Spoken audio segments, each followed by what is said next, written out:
This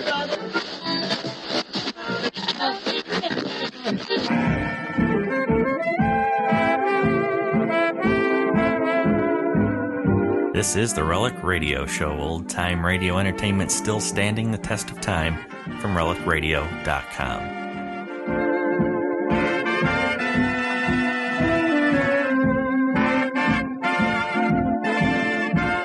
This is the Relic Radio Show, 60 minutes of radio drama, which you can find every Tuesday at relicradio.com. First story this week comes from I Love Adventure. We'll hear the $100 Million Manhunt, their story from May 23rd, 1948. After that, it's Suspense and Melody and Dreams, their episode from December 29th, 1952.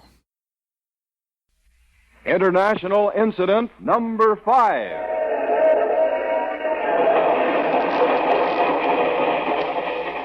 Jack Packard and Reggie York. Report to London at once for assignment in diamonds for the Dutch government. Signed the 21 old men of 10 Gramercy Park.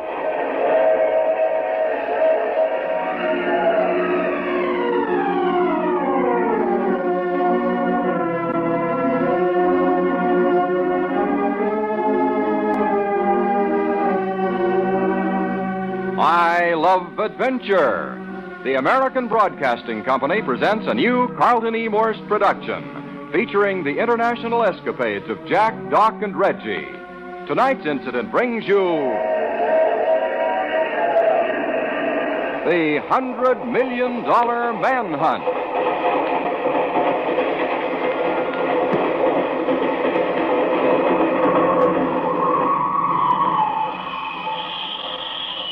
All right, Cappy. 10 Gramercy Park and step on it.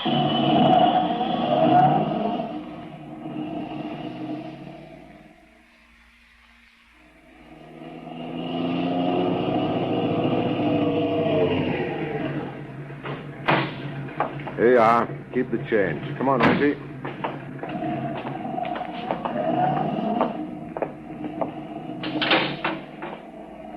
Back again, Mr. Packard and Mr. York. Good morning. Back again, and a nice day for it. It is indeed, sir. Won't you go right into the great reception hall? Are the old boys waiting for us? I believe they are, Mr. York. Right inside, please. Righto. Jove, I never get over how that great door opens so loudly from the outside and closes without a sound from the inside. The draperies have already been pulled from before the great mirror, which means we're about to go into session. Come on, let's move down into the room a little, huh? Gentlemen, welcome back to London. Uh-oh. You're both looking fit after your most successful engagement in returning the pearl of great price to her Burmese temple last week. She didn't give us too much trouble. I hope you'll have the same to report after today's assignment. But first, one word about your old ally, Doc Long. I say, you have word of him? A rumor has come into our possession that Doc Long is somewhere along the outer Mongolian border. Then the red-headed Texan's still alive. There seems to be that possibility. We will continue to follow up our lead. Now then, a matter of great concern to the Dutch nation has suddenly come to a head. I will let Meneer Van Huygens, our Holland representative, give you your orders. This assignment involves the rape of my government's treasury of $100 million worth of diamonds and the circumvention of a group of unprincipled men who now possess them. Where do we start? First, the history of these gems. When the Germans swept into the Low Countries in 1940, the cities of Antwerp and Amsterdam were the diamond-cutting centers of the world. The bulk of the government's wealth in cut and uncut diamonds were in the vaults of those cities. Not quite. Not the loot. Exactly. They were taken to Berlin.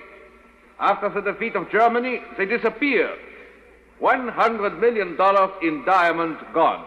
You have a trace of them now? Perhaps. At least we have a clue.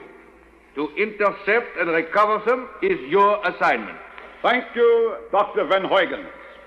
Gentlemen, you have 1 hour in which to board the American transatlantic stratoliner for Paramaribo, Dutch Guiana. You will pose as James Perry and Albert Young, businessmen looking for mahogany. At the Amsterdam Hotel in Paramaribo, you will be awaited by a trustworthy agent. Further instructions will come from him. So, that's Guyana, of all places. That's all? That is all, except this. Yours is a most dangerous and urgent mission.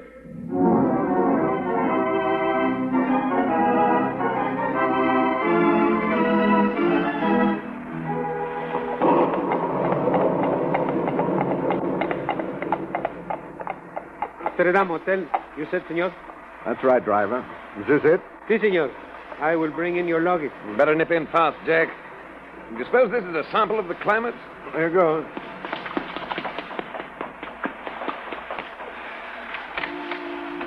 Ah, made it, by Jove.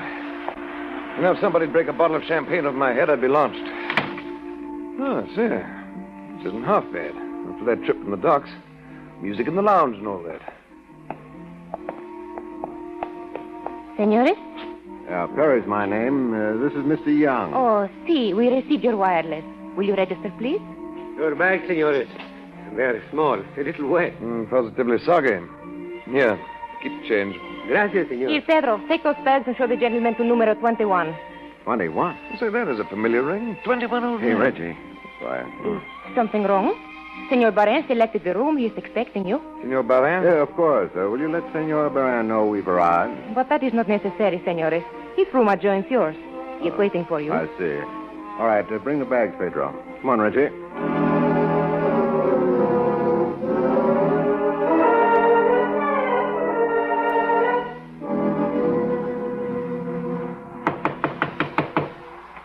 Still no answer? If Senor Baran occupies the adjoining suite, he's either deaf or else he stepped out. Queer. My friend Barin is our contact man from the 21 old man. He'd be on the job. I say, does it rain all the time in Dutch Guiana? Not quite, but plenty. Oh, look here, Jack.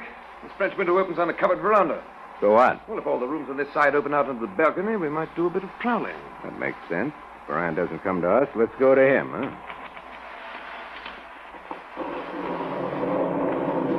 Sure, how the heavens do open up. Here it is. Same type of French window as our room. Oh, and it's unlocked. Let's go in. Close the door. Hey, Reggie. Reggie, come here. What now? Oh, look here. Dead. Very dead. Knife when his back was turned. Do you suppose this is Baran? Who else? Now, who gives us our instructions? Hey, don't take out your gun, but back me up. Righto. Oh,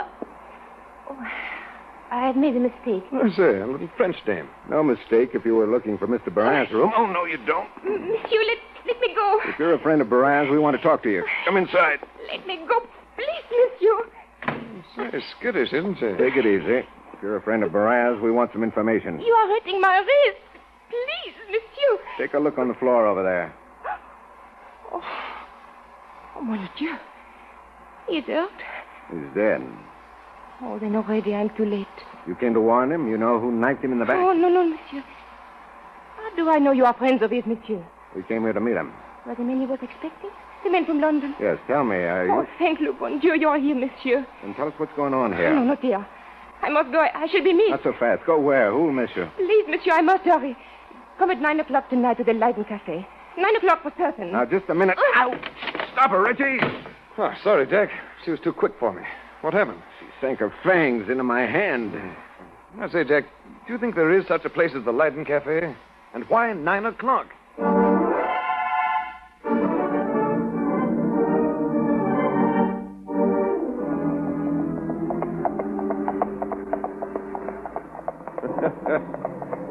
What a business.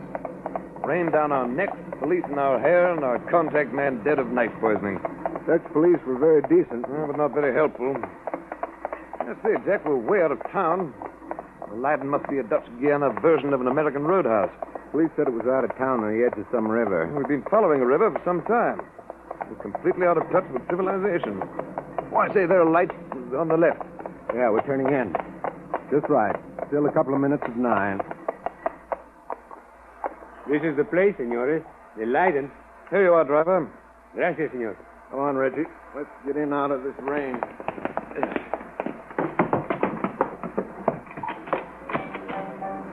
Joe, colorful, eh? There's an empty booth over there. Come on. Jack, did you ever see such a conglomeration of races? A little bit of everything. Even an Indian. What's funny about that? They owned this country once. No, I mean an East Indian, a Hindu. High caste, too. Over there with the turban. Oh, yeah. Oh, a handsome Johnny, too. Nothing handsome about the rest of them.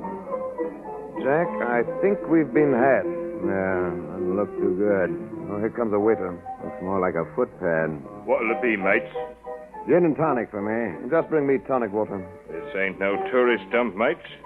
Or maybe you're waiting for somebody. Oh, no. Why? Nothing? Nothing at all, mates. Be right with you. Listen, Reggie.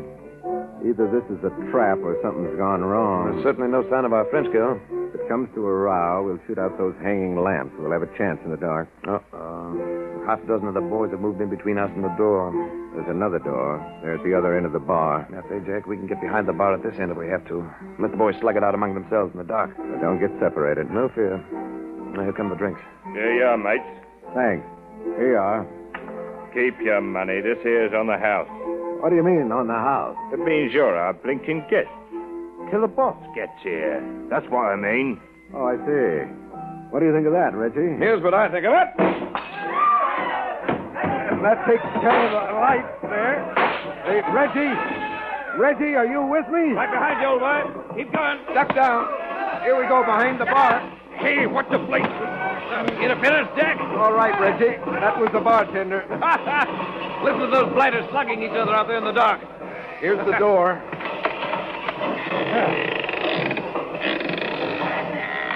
My word, but it's dark out here. And a good thing, too, or they'd have seen that door open. Oh, say, this must lead to the second floor. Quick, Reggie. Up those stairs. Quick. Right. Easy on the steps.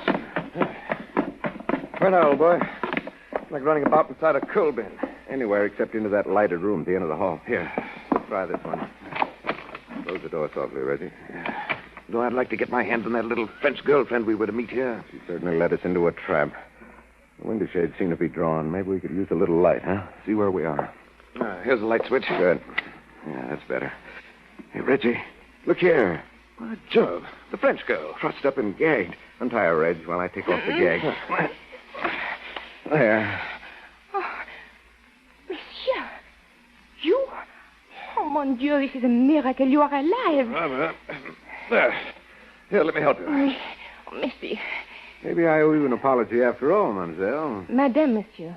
Madame Barin. Barin? He was your husband? Oui. I have worked with him from the beginning. Somehow the enemy found out, and The enemy? there is a group of international gangsters. They killed my husband, now they tie me up. No wonder you didn't keep your appointment. And you know what we came here to find out from your husband? Oui, monsieur. But of course. Do you know your way around this rabbit warren, a place where we can hide out or at least get away safely? Oui, monsieur. But we must hurry. What you seek is here, in this place. And if we fail, it will be gone forever.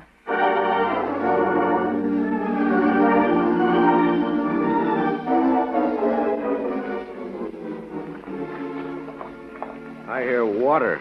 Is that the river? Oui, monsieur. I have brought you underground to the boathouse. The river is behind the cafe. There's a boat landing outside. A perfect hideout. Oh, I say, it stopped raining for a change. Okay, now bring us up to date quickly, madame. Please. Not madame. I am Emily to all you are my friends. Well, that's us. Friends of all beautiful women. Hey, cut it out, Reggie. Emily, what's the story? You saw the Hindu in the cafe? Yeah, we saw him. They call him Your Highness. I think that man killed my husband. What makes you think so? Always my husband used to say to me wherever we were. In Berlin, in Marseille, in Tunis, Tangier, Algiers. Everywhere he said, Emily, ma chérie, someday India will come to us, or we will go to India. When that happens, it will be the end of the trail. That fits. Reggie, now it's beginning to make sense. What is? India diamonds. There's only one place in the world where $100 million in diamonds could be sold and disappear forever, and Baran knew it. By Jove. India. Those blighters hoard gold and Oui, gems. monsieur. I heard my husband say so. Well, then you think our Hindu Johnny's the buyer? Either that or he's an And agent. that is why I know he killed my husband. No, it wasn't any Hindu who killed Baran. But my husband, he said... The knife that killed your husband wasn't an Indian knife. More than that, it was wielded by a small person. Someone who didn't know much about the trick of killing with a knife. How would you know all... Listen. Hey, the boat. Sounds like it's coming up to the boathouse. Watch it. I will look and see who it is. Be careful. Carl, Luigi. Here, what are you doing? They are friends, monsieur. Come. Be careful of the steps down to the boat landing. Looks like we're in luck. We could use a little help. Carl, à bonne heure, mon ami. Emily, who are these men? They are the men we expected, Carl. And be careful. Oh. So, surround these men. Yeah, what's going on? Another trap. Keep your hands where they are. Luigi, take their weapons. Ali, Hans, shoot if they move. We taking this deck? How about that? Tricked by the same girl twice. Tie them securely. They are dangerous men. Already the other gang has arrived. They bound and gagged me and tried to kill these two, but they escaped and saved me. Take no chance with these men. A Portuguese gang has come to the Leiden Cafe? They are inside now. They have a trap set for you. They were holding me as hostage. These men got me out. And so you thank us by making us prisoners. Right. Emily, they did not make you talk about that cache of diamonds. Carl, these men have ears. They will not be able to use them for long. Hans, Ali. Yeah. Load these men into the boat. You're quite a girl, Emily. You are nothing to me. Quiet. Load these men into the boat. Take them up the river. Feed them to the piranhas. Yeah, food for the fish.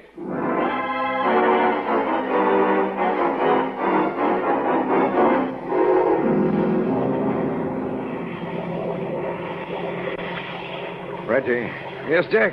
you're lying on my feet. Oh, sorry, old boy. So dark I can't tell where I'm lying. Still tied up tight as ever. And can't move a muscle.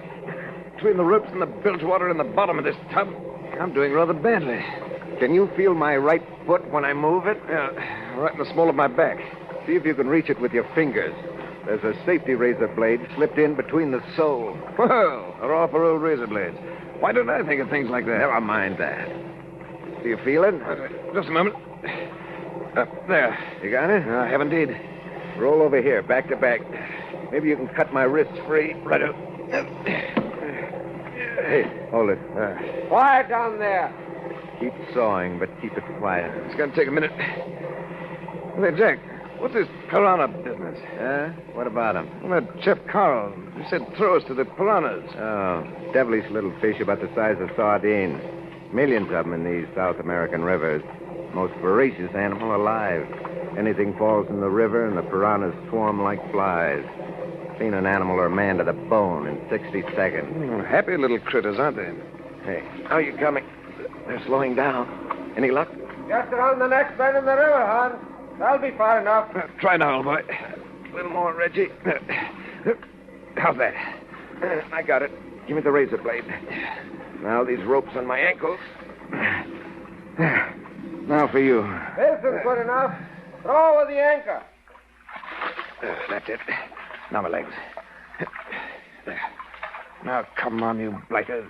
Lie still and lay you down in the cockpit, Reggie. Play possum. Come on, Hans. All board with them. Yeah, time to feed the fish. Now, Reggie. With pleasure. Well, that's one of them. And here's number 2. Oh, Jack, that second man didn't try out. He couldn't. He was knocked cold. I tried to catch him, but he went over the side. Listen to those fish piping. I'm glad it's dark. It wouldn't be a pretty sight. I say, Jack, come on, let's get out of here. This place gives me the willies. I'll get the motor and head back downstream.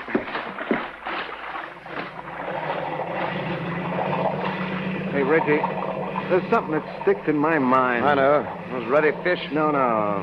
The way that French girl Emily looked at that fellow Carl. A new widow just doesn't have that sort of look in her eyes. So, you mean she really isn't Baron's widow? I don't know. But I do know this. She'd double-cross her own mother if it was profitable.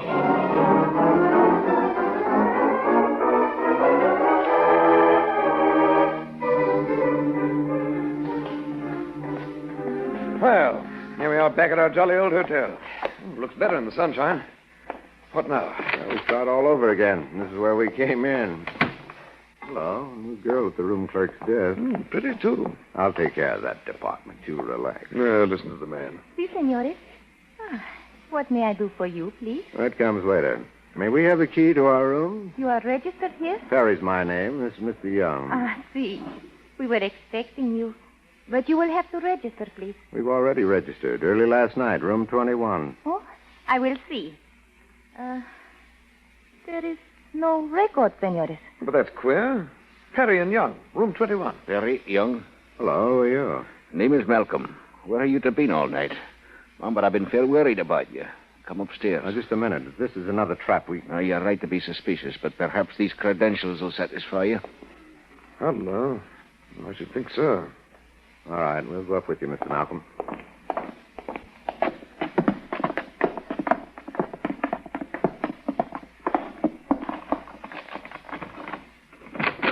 Come in, gentlemen. Well, say, Jack, that's our luggage. Aye, I had it brought in here. Hoping against hope you'd be back. You had a bad bet most of the time. Look here, Malcolm. If you're the man the 21 old men sent us down here to contact, why was Barin waiting for us? Well, apparently the Barins intercepted the 21 old men's wireless and arranged to dispose of you under my nose. The Barin? Then the French girl was his wife. Emily? Aye, she's Barin's widow.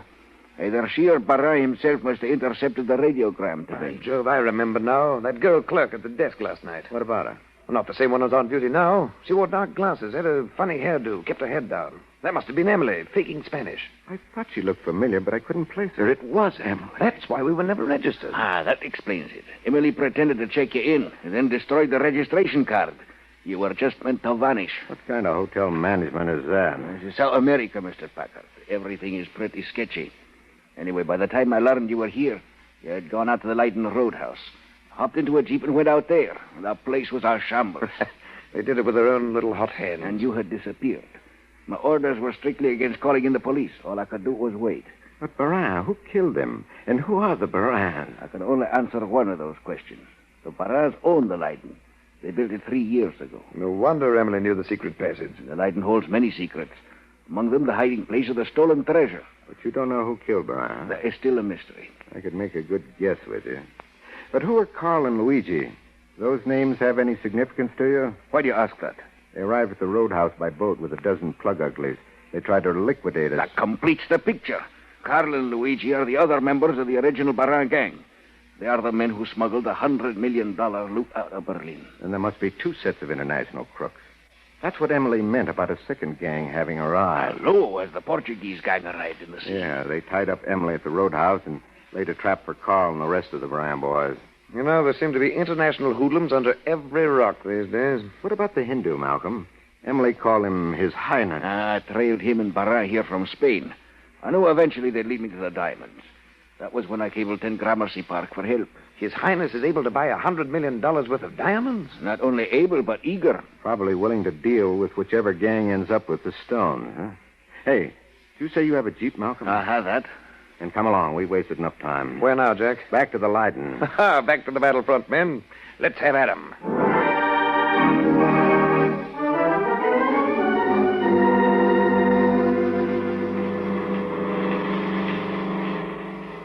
We must be nearly there. Right around the next turn, just ahead. And run the Jeep off the road into these woods. We'll sneak up. We'll have cover almost to the buildings. Come on. Must be just a few yards through the trees. I say, you chaps smell smoke? Well, now you mention it. Hey, look. Dead bodies. 2, 3, 4 of them. Some of the Portuguese gang. Look here. Here's one of Barin's boys. I remember his face. What's that? Come on. It means we're in time. Here we are on the edge of the woods. Hold it, hold it. So, well, the 2 gangs must have had a private war. Look, the Leiden house has been burned. How about that? War to the death in the jungle. Gang battle and burned out. Nothing but the chimney and the concrete foundations. There are more signs of battle. Those men sprawled out there. Well, they're not taking a nap. But which side won? We'll soon know. Don't forget that dynamite blast we just heard. You mean they were blasting for the treasure? Here they come. Keep back out of sight. Uh-oh. Here's our girl, Emily, and Carl. Wonder where Luigi is. Emily's directing her men to go into the ruins.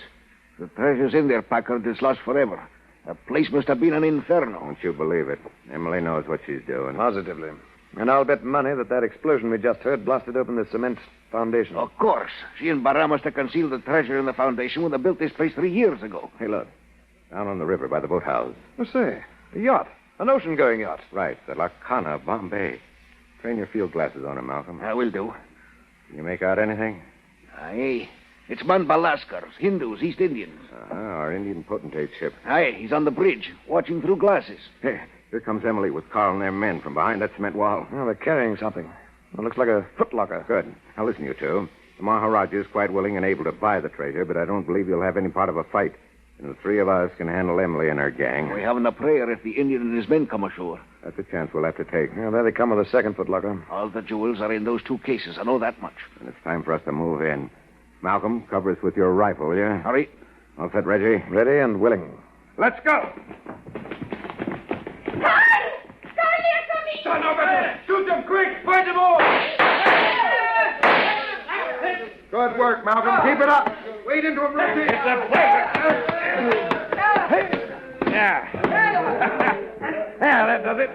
2 old commanders are still with a ton of beef. Oh, look out, Jack, behind you. I'll kill you. Let me go, I kill you. Emily, stop it, you little cat. Give me that knife. I can bite you.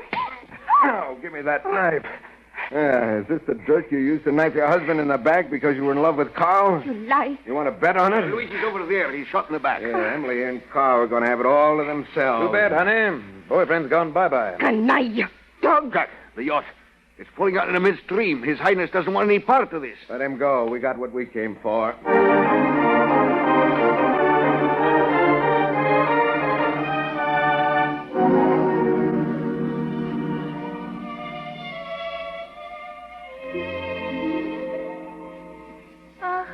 Senor Packard, you are giving me much pleasure this evening. Yeah, that's my line. So? Sure, always let the man be the first to say he's grateful. But you are so brave. So very much a man. How is a girl going to keep still when her heart sends the words to her lips? Look, are you sure you're only the desk clerk at the Amsterdam Hotel here in Paramaribo? You do not think so?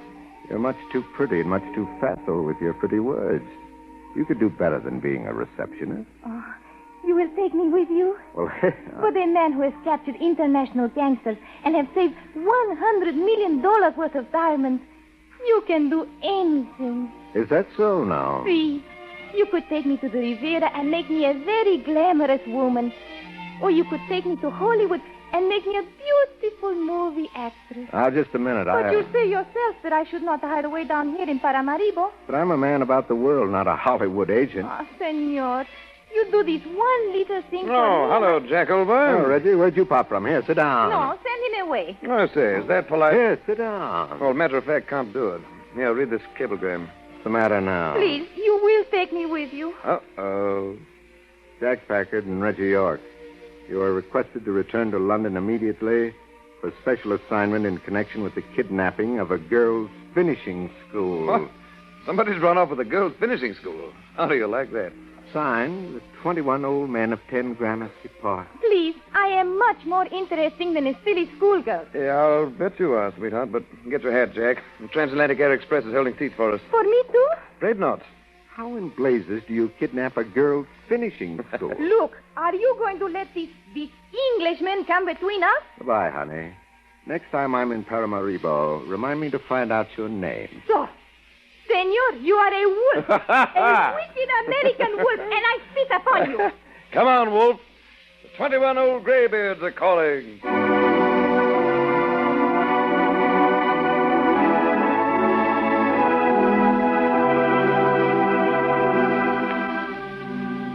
You have just heard I Love Adventure, a new Carlton E. Morse production featuring Michael Repetto as Jack Packard and Tom Collins as Reggie York.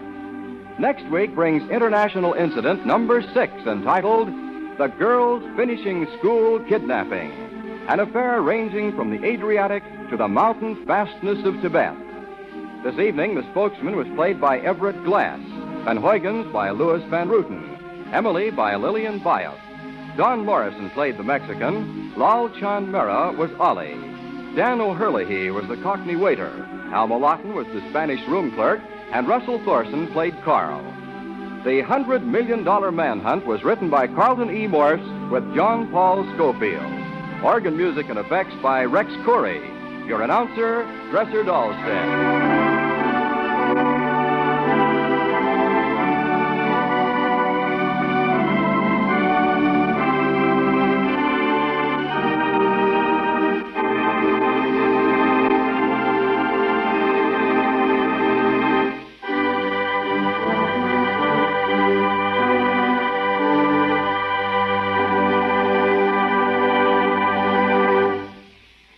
Now, a listening reminder.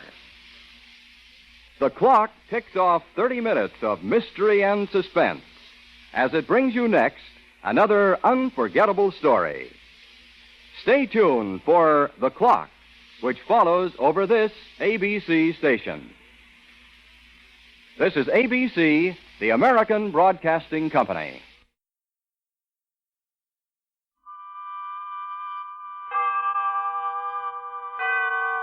Autolite and its 98,000 dealers bring you Mr. John Lund in tonight's presentation of Suspense.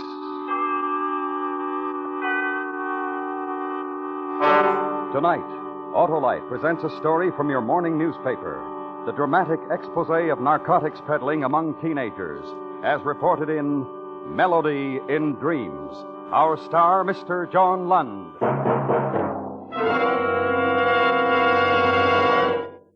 Well, Harlow, 1952 was a pretty good year. Pretty good? Why, Hap, they just don't come any better than complete electrical systems designed and built by Autolite for manufacturers of many leading makes of our finest cars, trucks, and tractors.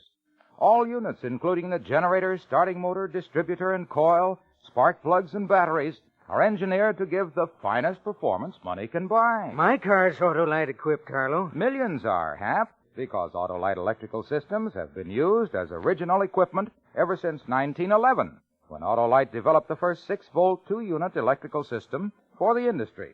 That means Autolite electrical systems have been starting, lighting, and providing electrical energy for car owners for 41 years. That is a record, Harlow. Yes, so friends insist on Autolite original service parts for your Autolite-equipped car, because only Autolite original service parts are related by Autolite engineering design to fit and work as a team with your car's electrical system. You'll find it pays because from bumper to tail light, you're always right with Autolite. And now, Autolite presents transcribed Melody in Dreams, starring Mr. John Lund, a dramatic report based on fact, hoping once again to keep you in suspense.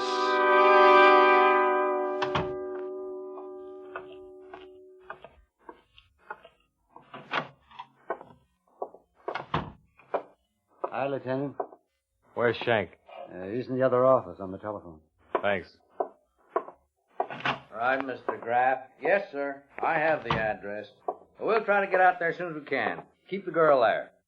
Yes, sir. Oh, hi, Chris. What was it, Lou? Might be the lead. Huh. Fat chance. There was a guy named Graff, Walter Graff. He lives out on South Tyburn. He found a cache of marijuana cigarettes hidden in an old coffee can in his daughter's bedroom. How old is the girl? All of 16. She nearly went hysterical when the old man confronted her with a can with the cigarettes. Yeah, they all do. This kid's throwing convulsions. Huh. Old man must be a funny character. Can you imagine? Made a citizen's arrest of his own daughter.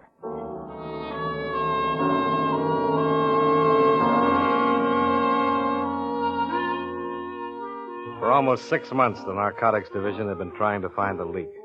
The hole through which an estimated $70,000 worth of drugs was being passed to high school kids monthly in the forms of marijuana, opium, and heroin. Regular stakeouts, raids, and arrests had been made.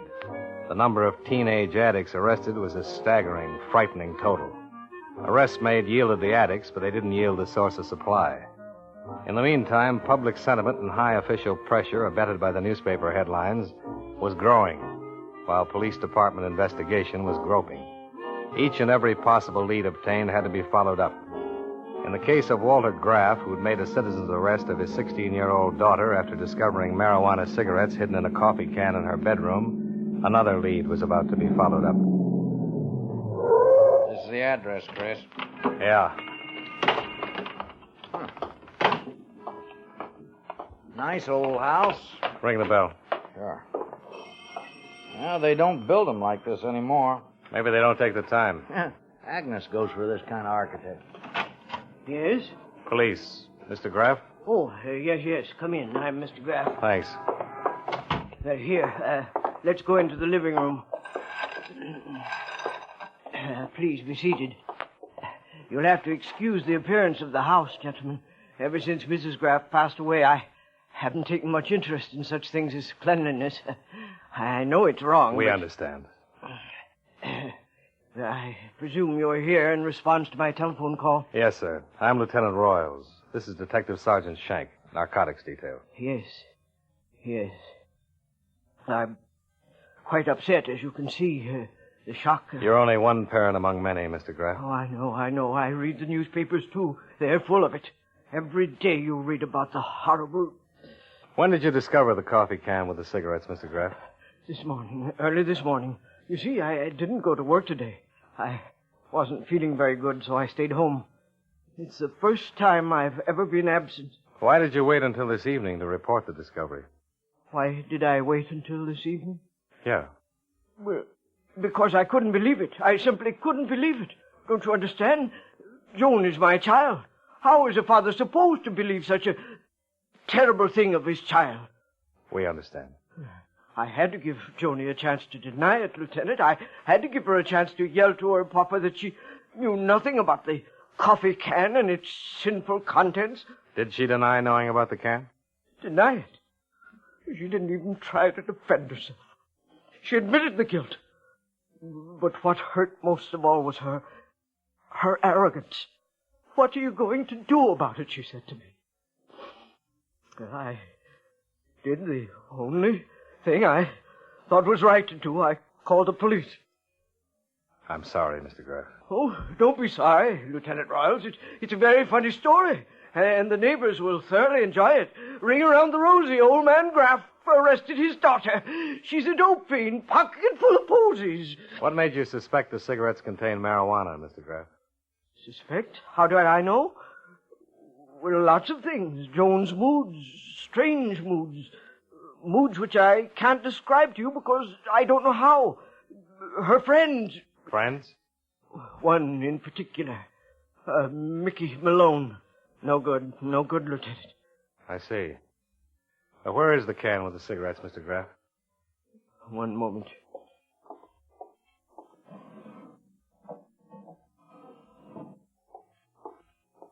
Here, Lieutenant Boyle.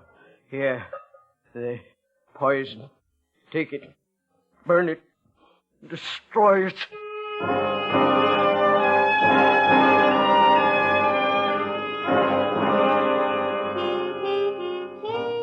The time was 7:30 when Joan Graff was booked in at police headquarters on a charge of illegal possession of narcotics.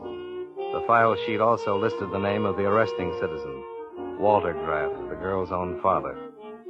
Joan was a plain-featured girl, bleached blonde hair, fair skin, narrow hazel eyes, and a slim, slight frame. After Detective Sergeant Shank had finished typing the police report, we took the girl back to interrogation for further questioning. Go ahead, Joan. Sit down. Thank you. Tell me, Joan, how old are you? 16. Do you know why you're here? Yes, my father arrested me. That's why I'm here. You've broken a law, Joan. A very serious law. Does everyone get a sermon? This is no sermon. You've been charged with illegal possession of narcotics. That's a very serious charge. I know. I also know I'm a minor. Yes, you are. In which case, you'll be turned over to the juvenile authorities. What'll they do to me? They can do a lot. They have the authority to take you out of school, away from your friends, give you the treatment you need. They can also send you to a detention home if necessary. What kind of meals do they serve? Well, they don't serve cigarettes like these in detention homes. Where'd you get them? Nowhere. They didn't just happen out of thin air. Where'd you get them? I don't know where I got them. Look, Joan, you've broken a law. You've done something very wrong. But it's not entirely your fault. You're not the real enemy. The real enemy is the person who sold you these cigarettes. And that's the enemy we want. Who was it? Please, I don't remember where I got them. Are you trying to shield somebody, Joan? Is that it? No, it's nobody. I don't know. All right, Joan. All right. You don't have to tell us. I'm not going to force you to do something you don't want to do. That'd be wrong. But there's something I want to explain to you. And I want you to try to understand it. It's about your father and what he did. My father. When he arrested you, he did the only thing he thought was right. I'm his daughter. His own flesh and blood. Yes, his own flesh and blood. That's right. Right. And don't you realize what it must have done to him inside? I don't want to talk about him. Please. I've got 2 children of my own, Joan. 2 small boys. Please. If they were older and either one of them had done something like this, I swear to you I'd do the same thing that your father did. Okay, Lou, that's all for now. Let's go. Lieutenant. Yes? Lieutenant, I'll tell you. I'll tell you where I got the cigarettes. All right, tell me. From Nicky. Nicky Malone. My boyfriend from high school. Do you know where Nicky gets them? There's a coffee shop somewhere near our school. That's how Nicky gets the cigarettes, I think. Haven't you ever been to this coffee shop with Nicky? No. I don't even know where it is. I see. Will I put out a call on the Malone kid? No, I don't think that's necessary. We'll go out to the house and talk to him. Lieutenant. Yes, Joan? I understand. Understand what? My father. His hurt inside. I have that same hurt.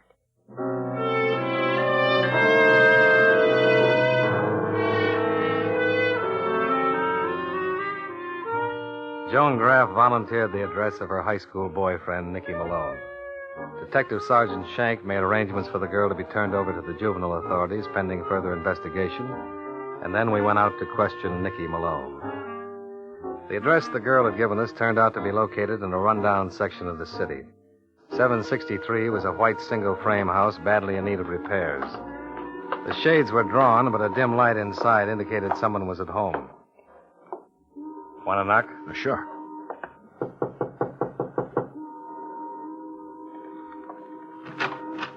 Yes? Does Nicky Malone live here? Who wants to know? Police officers. I'm Lieutenant Royals, Sergeant Shank. Oh? What's the boy done? We'd like to ask him some questions. He at home? Yes. He's getting ready to go out. Come in, officers. What is it you wanted Nicholas for? We'd like to talk to him. Sure. How about a drink? No, thanks. You? No. Mind? You any relation to the boy? Relation? Sure. I'm his Uncle Fred. Nicky? Nicky! Yeah? What do you want? What's the matter? These are policemen, Nicky. They want to talk to you. Right? That's right. Policeman? What do you want to talk to me about? It's about your sideline at high school. Beats me. What kind of a sideline you guys talking about? Narcotics? You guys must be crazy. You know what we're talking about. I do. Nicholas, maybe Listen to these guys, Unc. Shake him down, Lou. Hey, what is this? Routine, Nicky. Come on, empty your pockets. What? I said empty your pockets. Oh, for the Come on. Oh. There. That's what I got in my pockets. A jackknife, a handkerchief, some change, and a billfold. Go on, bite the quarter. Maybe you'll get a kick. You're pretty funny, son. Where's your room? You saw me come out the door. Want to take a look, Lou? Yeah. Don't you think you'd better tell me what this is all about, Lieutenant? I am the boy's guardian. We suspect your nephew of passing out marijuana cigarettes to students at his high school. Marijuana cigarettes? There must be some mistake, Lieutenant, not Nicholas. Of course not me. That isn't what your girlfriend Joan told us. I get it now. That kid gets caught with the weed and she tries to pass the buck to me. Why, if I ever get my hands on her... All right, Nicholas, that's enough. Anything, Lou? Clean as a whistle. Okay, Nicky, where is it? Where's what? The cigarettes. Look, I told you once, I'll tell you again. I don't know what you're talking about. I don't have no marijuana cigarettes. You found me clean, didn't you? Make me some trouble. That isn't what your girlfriend Joan Graff told us. I don't care what she told you. You got no evidence to arrest me. All right, Nicky. That's all for now. Come on, Lou.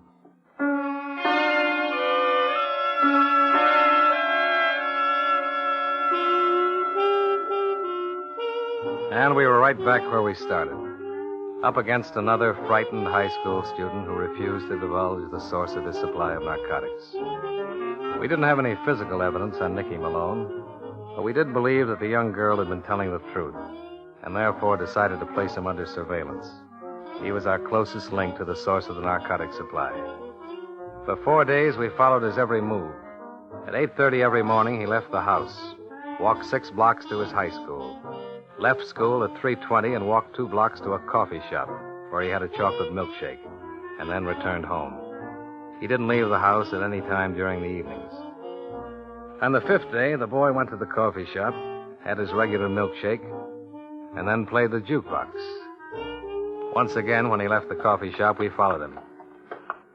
He's heading in the opposite direction, Chris. Yeah, this may be it, Lou. He may be going to pick up some stuff. He's turning the corner onto Madison. Here we go, Lou. Hold your breath. Yeah.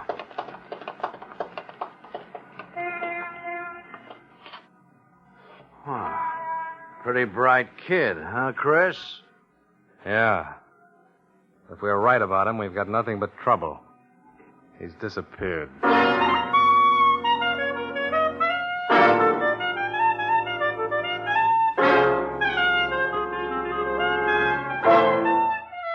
Autolite is bringing you Mr. John Lund in Melody in Dreams. Tonight's presentation in radio's outstanding theater of thrills, Suspense.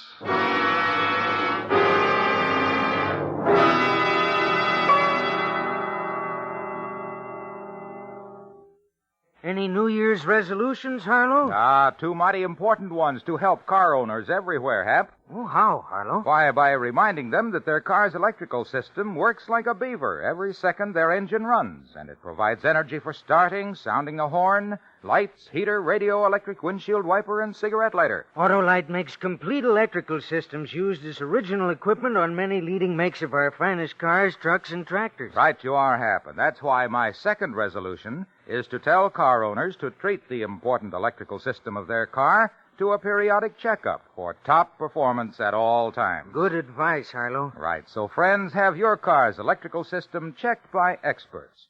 Your nearest authorized Autolite service station has specialized equipment to service all makes of cars. You can quickly locate him in the classified section of your phone book under Automobile Electrical Service. Or call Western Union by number and ask for Operator 25. And remember, from bumper to tail light, you're always right with Autolite.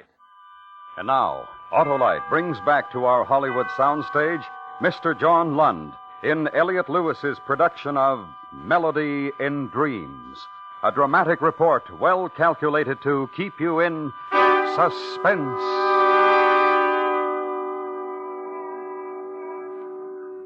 Right out from under our noses. How's it possible? Like I said, Chris, bright boy. Must have known he was being followed. Oh, of course he did. Lots of nerve. The law on his tail, and he still does business. Yeah. Well, he's got to go home sometime. That's right, Lou. He's got to go home sometime. And that's where he's going to find us.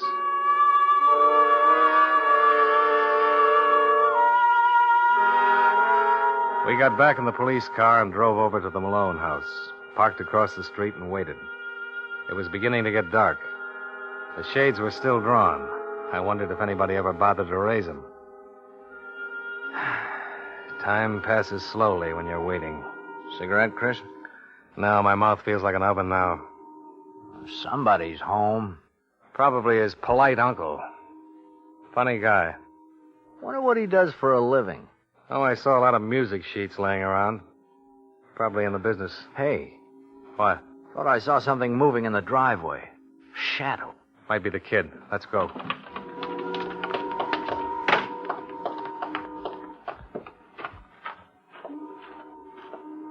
Hey, it is somebody. Get your flash ready. Okay, hold it. Hey! All right, kid, stand still. Don't move. What is this, cops again? Yeah, Nicky, cops again. I thought I shook you guys once. Why did you shake us, Nicky? Because I don't like being followed. That's your story, son. Where have you been? I haven't been anywhere. Where'd you go after you lost us? I went for a walk in the park. What did you do? Pick up the stuff? What stuff? All right, Lou. I'll hold the light. Shake him. No. What is this, a habit? I got some rights. Come Leave me alone. come Get on. your... Easy, son, easy. Hey.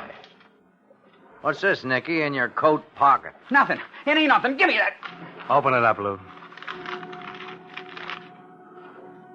Chris? That's an awful lot of nothing, Nicky. 6 packs of marijuana cigarettes.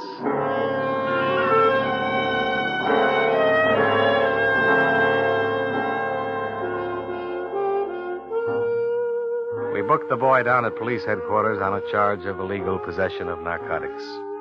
And then we interrogated him. Although he realized the seriousness of the charges, he still refused to tell us where he'd obtained the cigarettes.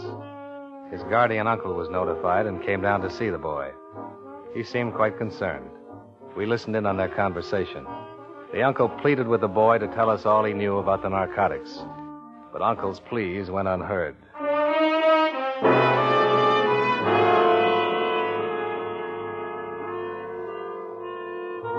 A few days later, I decided to bring Nicky Malone and Joan Graff together, face to face.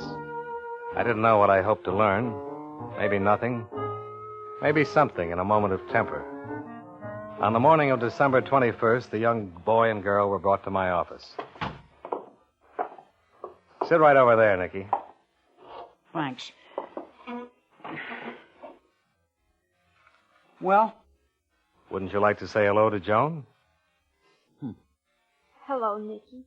Know any more good stories, policeman? Nicky, I'm so scared. Scared of what? This whole thing, it's so terrible. She's right, Nicky. Something like this can ruin your whole life. Don't you realize that? Oh, stop with a sermon, will you? Your uncle seems like a pretty nice guy, Nicky. How did you turn out to be such a bad apple? Is that part of your job, policeman? Telling people what they are? No. No, it's not, Nicky. I'm sorry I said that. Because basically, I think you're a good boy. I think you're intelligent enough to know what's right and what's wrong. And you know this is wrong. I don't have to reason with you. The thing that really puzzles me is why an intelligent young boy like you refuses to right this wrong. You made a mistake. We all make mistakes. Mistakes are forgivable, Nicky. Nicky, the lieutenant is right. Ah, what do you know anyway, loud mouth? Couldn't keep your mouth shut, could you? You had to tell him. I hurt my father, Nicky. I hurt him very much. I had to tell the police all I knew. Big blabbermouth. Well, find yourself another boyfriend, sister. Nicky. See if he'll get you a stick. Yeah. Another stick, Nicky? I mean... Yeah, I know what you mean. Another stick of this. Oh, why can't you leave me alone? Give me a trial. Send me up. I don't care what you do. Trial? Jail? No, son. They're not the answer. Not really. I'm trying to make you understand that you've got a long life ahead of you. It'd be a shame to ruin it now.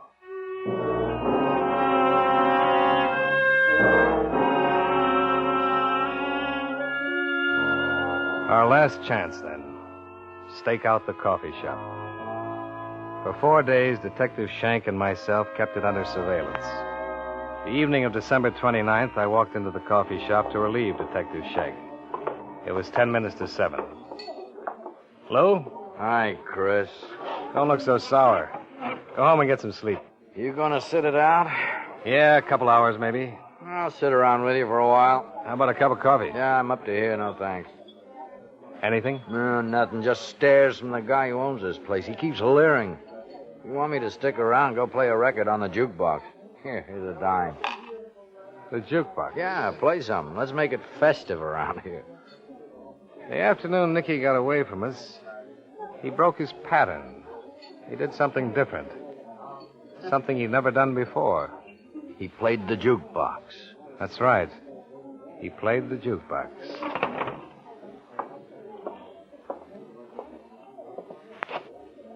Billy May, wish you were here. Broken. Oh.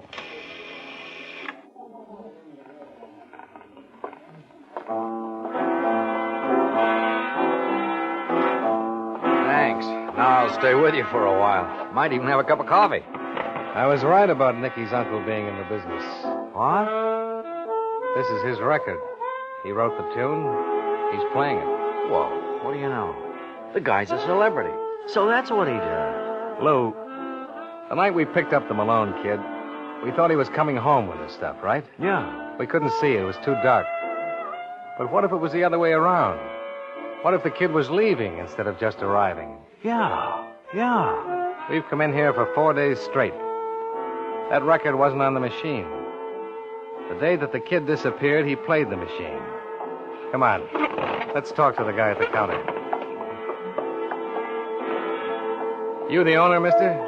Yeah, I'm the owner. Police officers. Police? Oh, hey, now, what? Don't get excited. Just want to ask you a few questions. Well, sure, officers, anything. There's a new record on that machine by a Freddie Malone. Oh, yeah, him. I know him. Nice guy. Nice guy? Yeah, every week he comes in, slips me a 10. Slips you a 10? Yeah, to put his record on the machine. Says even if it does cost him dough, he wants to push it. It's a nice tune, Melody and Dreams.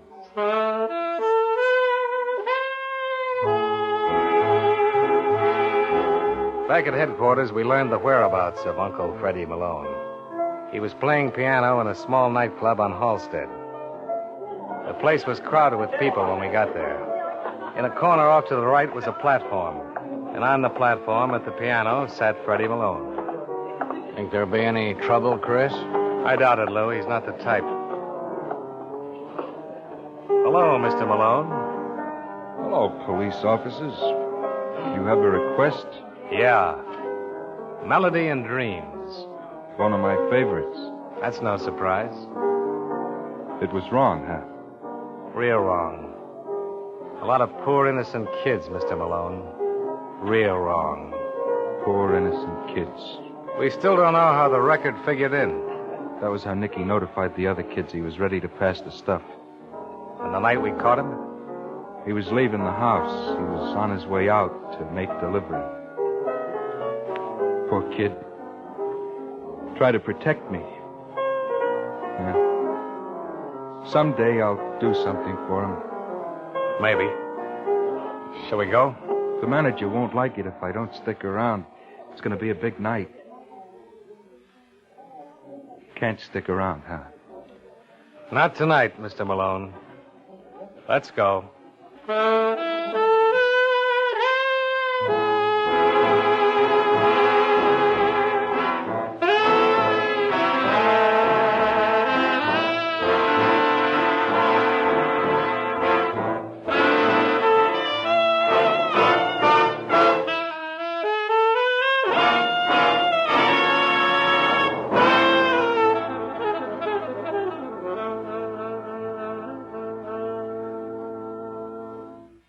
Suspense. Presented by Autolite. Tonight's star, Mr. John Lund.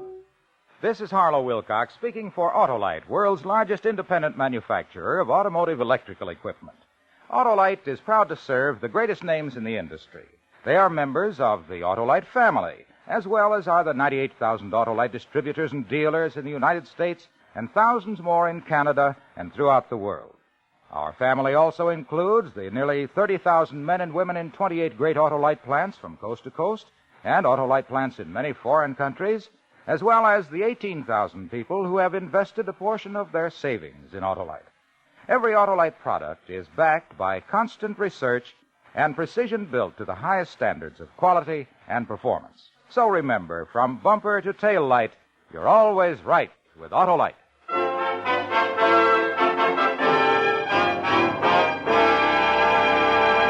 In the next 2 weeks, we will attempt to solve one of the most famous of all literary puzzles as we present Charles Dickens' unfinished novel, The Mystery of Edwin Drood.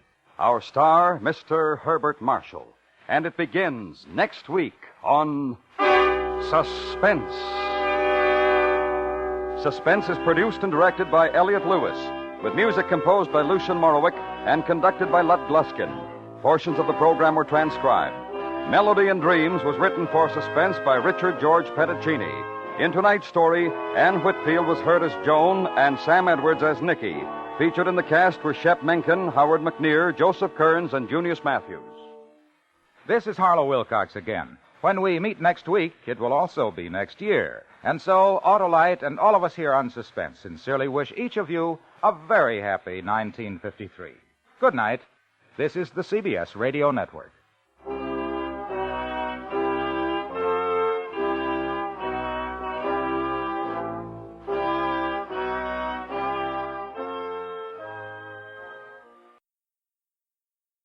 That's the Relic Radio Show for this week. I hope you enjoyed it. You can find more from I Love Adventure, Suspense, and thousands of other old-time radio episodes at the website, relicradio.com.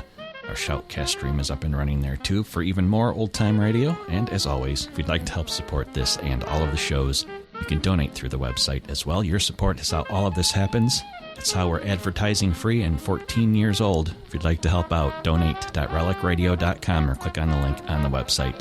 And thank you, as always, to those who have. Thanks for joining me today. I'll be back tomorrow with Case Closed and next Tuesday with another hour of the Relic Radio Show.